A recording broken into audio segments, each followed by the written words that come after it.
первую очередь научить наших детей правильно, красиво танцевать свой национальный танец. Ну и, конечно же, цель – это создать ансамбль «Атэш», чтобы он был всемирно известный.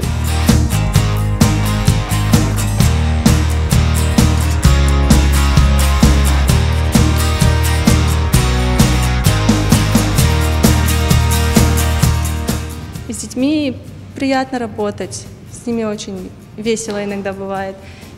Иногда подходят с разными вопросами, иногда рассказывают, что с ними происходит, спрашивают, а как сделать, а как поступить. Им нравится танцевать.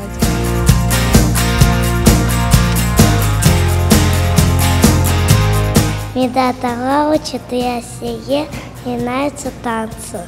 Мне нравится растяжка, и мне нравится танцевать. Здесь можно многому научиться.